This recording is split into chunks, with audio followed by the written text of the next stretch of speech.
Saudi আরব রিয়ালে 421 টাকা এই খাবারটার দাম, পুরো 421 রিয়াল। চিন্তা করা যায়? আমি এখন আপনাদেরকে যেটা দেখাবো সেটা হচ্ছে এটা বাংলায় কত টাকা হয়, ঠিক আছে? 421 রিয়ালে বাংলাদেশে কত টাকা হয় সেটা এখন কনভার্ট করবো ক্যালকুলেটরে, দেখি কি হয়, কত টাকা আসে। চলুন ক্যালকুলেটরে যাওয়া যাক।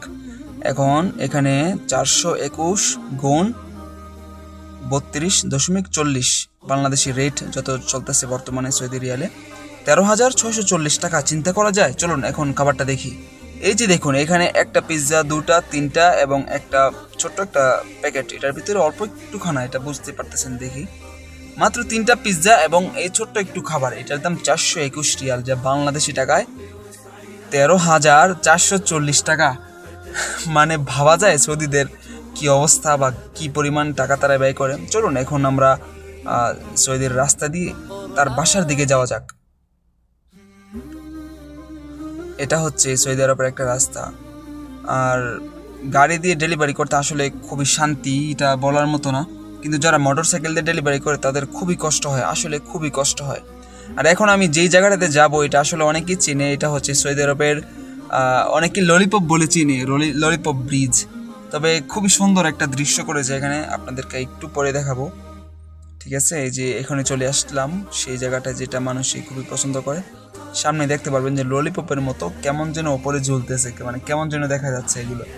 তবে অবশ্যই খুবই সুন্দর লাগে নিচ্ছকে দেখলে, যেহেতু আমার ক্যামেরাটা তেমন একটা ভালো না, যার কারণে বেশি একটা ভালো লাগতেছে না দেখতে। তারপরেও ভিডিওটা করা, আপনাদের সাথে শেয়ার করা যে তারা কত টাকা পরিমাণে তারা ইউজ করে, তারা কত টাকা দৈনিক খায়। আপনি চিন্তা করেন, এক বেলার খানায় যদি এটা হয় তাহলে তারা দ্বিতীয়বার তো আবার কিছু না কিছু অর্ডার করবে।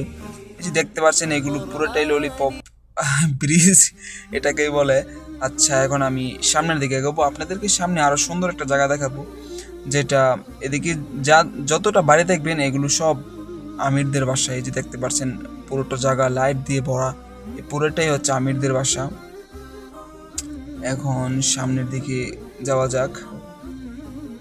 অবশ্যই সামনে পুলিশ ছিল, যার কারণে ভিডিওটা আমি ঠিক মতো করতে পারিনি। এই যে দেখতে পাচ্ছেন ক্যানাডিয়ান, এটাও একটা আমিরের বাসা।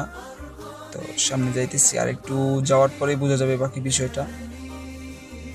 আসলে যারা সৌদি আরবে ডেলিভারি কাজ করার জন্য আগ্রহ, আপনাদেরকে বলি গাড়ি দিয়ে ডেলিভারি করতে পারলে ঠিক আছে ভাই, আর না হয় যদি মোটর সাইকেল দিয়ে করতে হয় তাহলে ভাই আসবেন না, কারণ খুবই রিস্ক। কারণ গাড়ি চলে রাস্তার মধ্যে 120, 130, 140 চলে, কিন্তু মোটর সাইকেল এগুলো সিসি থাকে মাত্র 110, 115। তাহলে কিভাবে আপনি এখানে কাজ করবেন? এত রিস্ক নিয়ে কাজ করার কোনো মানেই হয় না ভাই। তার জন্য বলবো এত রিস্ক নিয়ে কাজ করবেন